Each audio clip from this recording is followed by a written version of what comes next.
Now, the bill itself does not provide that definition, the IHRA definition, and that's because anybody who read this definition of anti-Semitism would immediately see what a grave assault it is on core political rights of free speech.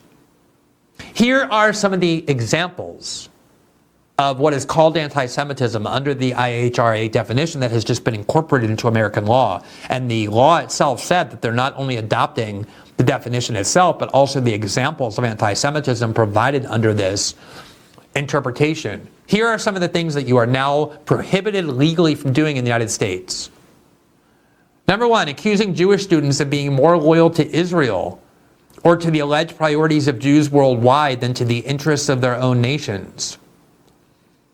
So if you look at AIPAC, or you look at the ADL, or you look at members of Congress who are Jewish or evangelical, if you look at Ben Shapiro, and you want to argue, you know what, it seems to me as though they're prioritizing the interests of this foreign country in Israel more than their loyalty to the United States, this is now legal. You are legally barred from saying it. You will be formally and officially accused of anti-Semitism if you make those claims against Barry Weiss or Ben Shapiro or Chuck Schumer or the ADL.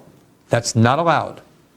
Also not allowed, quote, denying the Jewish people their right of self-determination, e.g. by claiming that the existence of a state of Israel is a racist endeavor. What if you think that the creation of the Israeli state was wrong and that the Israelis don't have the right to have an ethno-state led by and composed of a majority of Jews? What if you don't find that valid or just? You're no longer allowed to express that opinion because that is something that is now deemed anti-Semitic. Now, you can say it about the U.S. government. You can say, oh, the U.S. government was created by colonizing the land and genociding the Native Americans, and therefore the creation of the United States was unjust. You're allowed to say that. That's perfectly legal. You can say that about any other country you want, too. You can say it about Egypt or Saudi Arabia. I think the creation of those states were artificial and wrong. You can say it about Pakistan. Whatever country you want, just not Israel.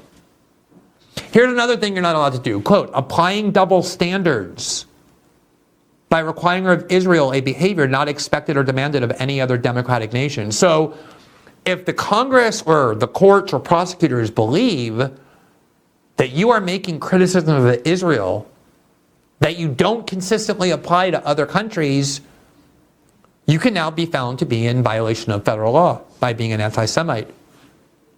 You're allowed to put burdens on China that you don't put on other countries. You're allowed to put them on Peru or South Korea or Norway or any other country you want. You're just not legally allowed to express criticism of Israel that the government might believe is unfair because you're imposing on them a burden that you don't apply equally to other democratic countries. Here's another thing you're not allowed to do under federal law as enacted by the House of Representatives today. Quote, drawing comparisons of contemporary Israeli policy to that of the Nazis. Now, the whole point of the Nuremberg trials, and if you haven't read those judgments and the transcripts of the proceedings, I really encourage you to do so. I've written about it many times. The point of the Nuremberg trials, which convicted all kinds of officials of the Nazi regime of crimes against humanity and executed them on that basis. The point of the Nuremberg trials was not that it is a unique evil to commit atrocities against the Jewish people, nor was it that Germans or Christians are uniquely likely to commit atrocities. The purpose of the Nuremberg trials explicitly stated was that the atrocities we saw in World War II are ones that come from human nature, and that we need laws and conventions in place to make it a crime, a war crime, a crime against humanity for any country to engage in those war crimes.